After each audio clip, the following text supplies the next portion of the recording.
طلع البدر علينا من ثنيات الوداع وجب الشكر علينا ما دعا لله داع طلع البدر علينا من ثنيات الوداع وجب الشكر علينا ما دعا لله داع أيها المبعوث فينا جئت بالأمر المطاع كن شفيعا يا حبيبي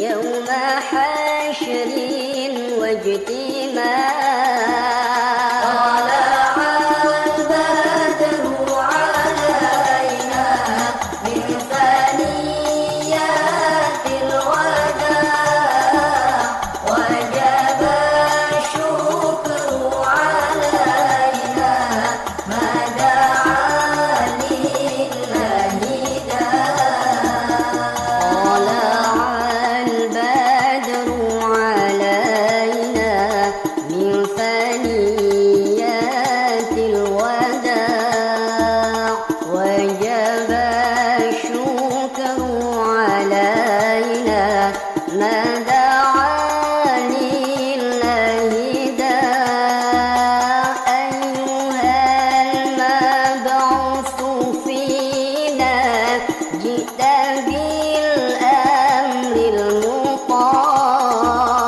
طلع البدر علينا من ثنيات الوداع وجب الشكر علينا ما دعا لله داع ربنا صل على من حل في خير البقاع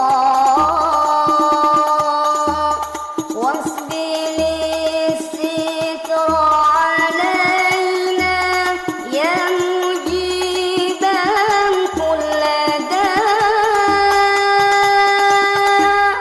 يا مجيبا كل داع طلع البدر علينا من ثنيات.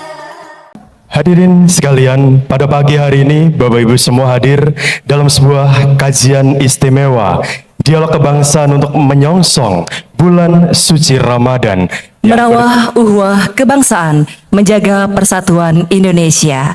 Untuk itu, waktu kami serahkan sepenuhnya kepada moderator kita pada pagi hari ini, Bapak Ahmad Munsid, PSD. Kami silahkan Pak Munsid.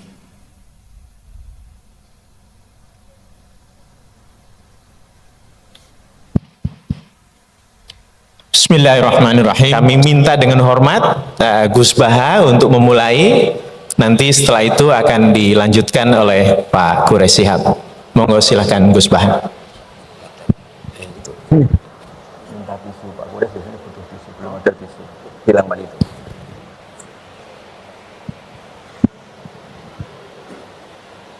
Sampun, perlu dulu deh, ngarep Pak.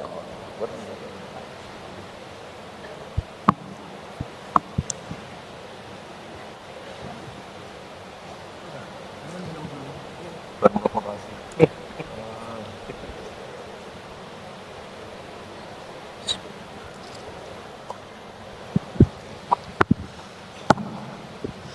Assalamualaikum warahmatullahi wabarakatuh. Alhamdulillahirabbil alamin wassalatu wassalamu ala asyrofil mursalin sayyidina maulana Muhammadin wa ala alihi wa sahbihi asma'in amma ba'du. Yang sangat saya hormati wonten Abi Profesor Quraish Shihab, wonten Bu Aufa, Profesor Aufa, wonten semua orang-orang UGM semua yang saya hormati, termasuk niki moderator nih Pak Munjid. Saya seperti yang dikatakan Bu Ova, saya ini termasuk kiai yang nggak suka kalau ngisi acara dikasih judul, karena itu teror. Teror juga mendikte. Saya berkali-kali bilang itu ibarat saya ini dokter jantung, ngerti pasien saya itu bahaya karena punya penyakit jantung. Tapi pasiennya tanya cara ngobati jerawat. Jadi yang masalah serius yang saya tahu saya dokternya, tapi pasiennya yang nunjuk, Gus ini saya punya penyakit kulit, tolong obati. Padahal saya tahu penyakit beratnya itu apa? Jantung. Tapi karena ini acara memang harus ada judul, saya terima judul ini, meskipun tadi Pak Mujid bilang ada judul itu berarti ada masalah dalam ukhuwah. Saya tadi karena sudah dipuji ahli Quran, sebelumnya terima kasih, tadi saya sepakat sama Pak Quraisy. Terima kasih pada UGM karena sudah memberi gelar Pak Quraisy Kiai Haji. Biasanya hanya Profesor Doktor, ini nggak ada Kiai Haji, ini spesial. Ini penganugerahan Kiai Haji dari UGM, itu keren betul. Ini Mbak Naswa harus mencatat itu penghormatan. Ini yang ngasih gelar Kiai Haji itu UGM. Jadi karena nggak punya alumni yang jadi kiai, yang ngasih gelar orang lain gitu kira-kira. Begini masalah solusi ya. Saya punya sekian cerita, tadi sudah dipuji ahli Quran, saya cerita yang Quran saja. Tidak semua masalah itu penyelesaiannya harus dimarahin atau ditegur atau lewat proses hukum formal atau hukum positif atau pengadilan. Tadi di hotel saya sowan beliau sudah cerita tentang materi yang saya utarakan. Begini ada sekian contoh, dan itu awal dari nggak ada kekerasan, tetap menjaga ukhuwah, karena modelnya penyelesaian yang tidak menyinggung, tidak mengadili, tidak mendiskreditkan, tidak memojokkan. Saya punya sekian cerita dan ini boleh dikulak Pak Munjid untuk ngiai di UGM, saya sahkan tanpa hak royalti. Saya itu sering Prof, kiai-kiai yang jadi mubalak sering terima kasih sampai Gus, alhamdulillah kulaannya bisa saya jual katanya. Karena saya ini sudah kiai resi, gak mau kemana-mana, tapi yang kulaan banyak diretailkan. Terus terima kasihnya sama saya, dan karena saya ikhlas ya ada dapat royalti. Tapi sudahlah, royaltinya surga saja. Saya cerita yang rileks-rileks. Khalilur Rahman Ibrahim itu pernah ingin, karena penat ya, mikir umat itu penat, capek, ingin masalahnya selesai dan nggak mungkin selesai, sehingga beliau minta umur panjang supaya punya waktu panjang untuk menyelesaikan problem umat. Sama Allah nggak dijawab. Ada orang tua yang sudah renta tua sekali, karena Nabi Ibrahim itu adalah terkenal dermawan, dipanggil terus dikasih kurma. Dikasih kurma itu makan itu meler lagi, makan meler lagi. Terus Nabi Ibrahim masuk kamar, ya Allah saya batalkan doa minta umur sampai tua. Ternyata engkau jawab, kalau terlalu tua kayak itu. Terus kedua, Nabi Dawud. Ini cerita dulu ya, jangan ditiru. Saya ulang lagi cerita dulu, jangan ditiru. Nabi Dawud itu terkenalnya ini, itu punya istri itu 99. Ini cerita dulu, kalau sekarang maksimal 4, itu saja kalau berani. Kata orang Madura itu kalau ingin punya istri 2, 4 itu 1 tambah 1 sama dengan 0 Gus, karena semuanya lari. Tapi ketika melihat satu perempuan yang cantik, beliau ingin sekali. Ketika penasihatnya bilang, engkau sudah punya 99, tapi tidak ada yang kayak itu. Saya masih ingat sama Profesor Jenny ketika nerjemah Inna hadza akhi lahu tisu wa tisuna najah itu. Saya tanya sama Prof Jenny, abahnya Bu Ovain, Pak Jenny kenapa masih ingin yang satu lagi padahal sudah punya 99? Kata Nabi Dawud, tidak ada yang kayak itu. Terus saya guyon sama beliau, berani berargumentasi ini depan Bu Latifah, ya jangan, ini kata Nabi Dawud, tidak kata saya. Singkat cerita, terus Allah ternyata nggak negur Nabi Dawud dengan, apalagi mempermalukan, negur depan umum atau di medsos atau yang mempermalukan. Allah bikin drama, yaitu ngutus 2 malaikat. Nabi Dawud pas itu raja, 2 malaikat datang tergopoh-gopoh menunjukkan kalau sedang ada masalah yang serius, yang krusial. Nabi Dawud sampai kaget, fafazi aminhum, kaget betul Nabi Dawud. Tahu-tahu ada orang di depannya terus tanya, kenapa kamu tergopoh-gopoh? Saya ini punya masalah berat ya Nabi Allah Dawud. Apa masalah kamu? Ini saudara saya sudah punya kambing 99, minta saya yang punya kambing hanya 1. Gimana cara jenengan? Oh, kamu udah adil, kamu rakus, dimaki-maki yang punya 99. Sudah, ini keputusan final, sudah, pulang. Bareng setelah pulang, loh itu gue banget, kata Nabi Daud. Enggak ditegur, Allah pakai drama. Jadi masalah sekarang adalah amar ma'ruf nahi mungkar sudah kehilangan seni bikin yang tanpa masalah, yang tidak menimbulkan masalah baru gitu. Jadi intinya itu ada penyelesaian masalah yang nggak harus seperti itu gitu, pakai drama, pakai apalah yang. Terus cerita ketiga, banyak peristiwa-peristiwa sosial. Saya ulang lagi, peristiwa-peristiwa sosial yang penyelesaiannya itu juga gak lewat pengadilan. Ada ayat wa Daud wa Sulaiman idh yahkumani fil harthi idh nafashat fihi wa namul qaum. Itu yang diceritakan di beberapa tafsir. Ada cerita unik begini, ada 2 perempuan kakak beradik, sama-sama punya anak, kebetulan sama-sama ganteng. Karena masih kecil itu kan mirip. Saya ulang lagi, karena masih kecil itu mirip.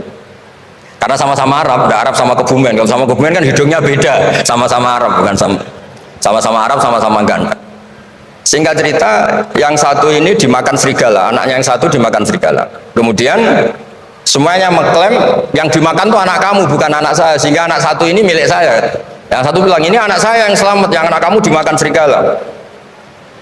Nabi Daud ketika ada pengadilan seperti itu menghukumi yang argumentasinya meyakinkan. Sudah, ini milik kamu karena kamu lebih berargumentasi.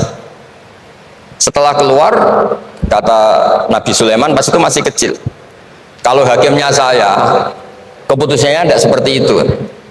Karena Nabi Dawud itu demokratis, saya pokoknya tidak akan keluar dari jalur Quran sebagai pemenuhan, karena saya Profesor Quraisy, Profesor Zain itu orang yang sangat menekuni Quran. Terus kata Nabi Dawud, Sulaiman sini, sudah kamu saja yang mengadili. Ternyata apa Nabi Sulaiman itu? Ngambil pisau. Mana anak yang selamat? Ini, udah kita bagi 2 saja supaya gak konflik gitu. Terus ada yang nangis histeris, menangis nangis, yang satu tenang saja. Terus sama Nabi Sulaiman, anaknya dikasihkan yang nangis. Ini ibu beneran ini, berarti ini ibunya beneran ini, anaknya mau dipotong nangis, kamu mesti ndak, masa anaknya mau dipotong diam aja. jadi ternyata sebagian pengadilan dulu itu pakai perangkat psikologis, gak mungkin secara naluri normal orang anaknya mau dipotong membiarkan, itu pasti ada ibunya itu. Akhirnya dimenangkan yang nangis tadi. Jadi banyak cerita di literatur saya. Itu tidak semua masalah atau kemungkaran atau maksiat atau apa itu diselesaikan pakai cara-cara mempermalukan di depan umum atau pidato berapi-api yang mojokkan sana sih. Cerita saya yang terakhir adalah tentang Rasulullah Muhammad SAW. Itu ada orang yang jenisnya hiper sek atau hiper lah. Itu dia mau masuk Islam tuh problemnya karena dilarang zina, dilarang seks bebas. Gaduh di masjid itu. Nabi memang kalau nemuin tamu di masjid karena itu wilayah publik. Nabi tanya, loh kenapa gaduh? Itu ada pemuda yang ingin masuk Islam tapi yasta'dinu fi zina, dia minta izin supaya tetap boleh zina. Kenapa gaduh? Semua sahabat melarang karena itu nggak mungkin, makanya nggak boleh ketemu jenengan itu. Kata Nabi, tidak apa-apa, suruh ketemu saya. Setelah ketemu Rasulullah di depan beliau, apa betul kamu pemuda yang ingin masuk Islam tapi minta izin tetap boleh zina? Iya ya Rasulullah. Apa jawabannya Nabi itu unik. Atuhibbuhu li ummik, pertama, kamu suka kalau ibu kamu profesinya seperti itu kemudian dinikmati hidung-hidung belang? Enggak Nabi, kalau ada orang gitu sama ibu saya tak pukul. Atuhibbuhu li bintik, kamu suka punya putri yang jadi mainannya orang-orang hidung belang? Ya enggak Nabi. Atuhibbuhu li ammatik, kamu suka kalau itu terjadi di bulik kamu? Sampai nyebut sekian orang-orang yang dicintai pemuda itu. Akhirnya pemuda itu, wallahi, demi Allah saya tidak pernah melihat sesuatu seburuk zina, seburuk itu, dan demi Allah saya tidak akan zina lagi. Jadi logikanya diset oleh Nabi, dan Nabi tidak ngancam neraka, tidak marah, tapi logikanya diatur. Itu pula yang sering digunakan di Quran, sering ada kata kul aro'aitum, ya kan banyak di Quran. Aro'aitum itu orang diajak berpikir bersama. Ya jadi menjaga kemajmukan, menjaga ukhuwah itu dimulai dari cara menyelesaikan. Tidak semuanya harus pakai marah-marah, pakai apa. Dimulai dari Allah sendiri dalam banyak cerita di Quran, di hadis itu suka hal-hal yang kecil, yang keseharian. Makanya dulu itu kalau ulama ditanya, saya ini tidak punya uang padahal ingin makan enak. Ij'al idama ka'al ju'a. Ya, lauk paling enak itu satu, yaitu lapar. Kalau kita puasa, makan apa saja enak karena lapar. Orang sudah lupa, ngiranya makan enak itu kalau menunya atau lauknya sesuai selera, itu keliru. Ij'al idama ka'al ju'. Jadikan lauk terbaik adalah lapar. Wah, kita mau tidur gak enak gini-gini, ingin cari tempat yang enak. Ya, makanya Kiai kuno kalau nasihati anak-anaknya, kamu kalau ngaji makan yang enak, tidur yang enak. Maknanya jangan tidur kalau gak ngantuk banget, jangan makan kalau tidak lapar banget. Itu pasti semuanya menjadi enak. Nah, orang sudah melupakan kearifan-kearifan begitu, sehingga solusi-solusi yang dibikin ini lompatannya malah kacau, karena sebetulnya itu tidak adatnya Allah. Terus yang terakhir, ini makalah yang saya bawa dari dalam. Ini mungkin nanti Pak Mujid bisa belajar. Bisa ya tadi, bisa dijual ini. Karena sekarang itu ngaji itu pokoknya keren lah sekarang. Ngaji sekarang itu fid dunya hasanah wa fil akhirati hasanah. Dulu ngaji itu hanya fil akhirati hasanah, nggak dapat apa-apa. Kalau sekarang itu fid dunya hasanah wa fil akhirati nggak jelas. Karena sudah dapat upah itu. Nah, ini cerita, ini di tafsir Qurtubi, nafsiri ayat la khaira fi katsirin min najwahum illa man amara bi shadaqatin. Ikutnya suratun Nisa, nanti bisa dicari di, ya kalau orang UGM mungkin di googling mungkin 114 ayatnya. Sistem di pengadilan Indonesia, misalnya ada orang sengketa, kadang-kadang dilaporkan ke polisi itu silakan selesaikan secara kekeluargaan. Itu ternyata ini di tafsir Qurtubi, di kitab saya baca teksnya supaya nanti ditafsir Pak Quraisy. Wa kataba Umaru ila Abi Musa al-Asy'ari radhiyallahu anhu qol rudda al-khusuma hatta yastalihu fa inna faslal qada'i yurithu bainahum ad-daghain. Jadi kalau ada orang sengketa, silahkan kembalikan yang sengketa, kata Sayyidina Umar. Jangan-jangan mereka punya solusi kekeluargaan. Karena kalau diputuskan di pengadilan itu bisa yurisud daghain, bisa melahirkan dendam, hasud, dengki. Tapi kalau mereka diselesaikan dengan logika mereka sendiri, dengan kearifan mereka sendiri, maka itu lebih baik. Ini juga yang dilupakan. Setiap ada masalah itu dikasuskan di pengadilan. Padahal ini andaikan saya dalam posisi pengamat politik mungkin cerita, padahal bisa diselesaikan dijadikan menteri misal, tapi itu tidak wilayah saya. Tapi itu udah wilayah saya. Andaikan saya datang sebagai pengamat politik, mungkin contohnya itu, tapi saya tidak masuk wilayah itu. Cerita-cerita itu masyhur itu. Dulu ini cerita lagi ke Habib Quraisy di Abi Quraisy ya. Pernah ada orang itu saking solehnya beli tanah. Mestinya beli tanah seisinya. Lala tanah itu emasnya banyak. Setelah itu orang itu bilang, saya ini hanya beli tanah kok isinya emas banyak, ini gimana? Bilang sama penjualnya. Penjualnya nggak mau, enggak, saya jual tanah seisinya, emas itu milik kamu, enggak, saya beli tanah kok dapat emas. Itu dulu penyelesaiannya bilang, kamu punya anak putri, kamu punya anak laki, ya sudah besanan saja biar nggak kelio. Jadi dulu banyak cerita-cerita kearifan yang orang itu udah harus rame-rame di pengadilan. Ya tadi andaikan saya politik, mungkin contohnya nggak usah di MK lah, dimenterikan gitu. Bisa andaikan saya politikus. Tapi enggak lah, itu udah wilayah saya. Jadi di antara kebaikan Islam, benan nas, bukan benal muslimin, bukan benal muslim wal kafir. Benan nas. Kita rukun sesama non muslim itu juga ajaran Islam. La khaira fi katsirin min najwahum. Diskusi apapun tidak baik, kecuali diskusi-diskusi yang menyuruh kebaikan, menyuruh sedekah, au islahim benan nas, atau diskusi yang menjadikan kita baik-baik saja, hubungan kenegaraan, hubungan kebangsaan, hubungan kemanusiaan baik-baik saja. Ya, sekian mukadimah saya, nanti ditambahi Abi Quraisy, Profesor Quraisy, sekian, dan saya ada salam dulu karena pasti provokatornya ini merovokasi lagi. Jadi kalau moderator itu kan bikin sesuatu indah, ini jadi tidak indah. Masa orang sesantun saya dibilang harimau, itu kan kacau. Itu nggak bener itu, karena kalau di Indonesia, oh ini negara nggak bener, kayak hukum rimba, yang kuat menang, yang kuat itu kan harimau. Wah, jadi masalah kan. Tapi saya maafkan, karena di dunia kiai ini masih mu'alaf latihan kiai. Saya alhamdulillah orang-orang UGM memang sering ketemu saya dulu zaman Pak Panut. Ini rumah saya ganggu ya berkali-kali. Jadi ya enggak apa-apa, silahkan salah karena Allah Maha Pemaaf. Monggo. Terima kasih banyak Gus Baha. Alhamdulillah ya. Salah satu di antara kelebihan Gus Baha, ini salah satu aja, banyak sekali kelebihan, tapi salah satunya adalah beliau selalu bisa membawa agama menjadi lebih mudah difahami, menjadi lebih konkret dengan kita, dan menjadi lebih relevan dengan kehidupan kita. Beliau kalau menafsir selalu punya catatan-catatan. Kalau bagi banyak orang ini baik atau bahkan mutlak baik, beliau selalu ada kecualinya. Berhubungan dengan orang kaya baik, tapi ada catatannya. Berhubungan dengan orang yang miskin misalnya, oleh banyak orang dianggap tidak baik, tapi beliau bisa menunjukkan kelebihannya. Berhubungan dengan orang yang punya jabatan tinggi, beliau ada catatannya. Berhubungan dengan orang yang tidak punya jabatan, beliau ada catatannya. Sehingga ketika kita mempraktikkan agama itu selalu ada ruang-ruang untuk menafsir, untuk berpikir, dan tidak begitu saja ikuti tafsir yang hitam putih.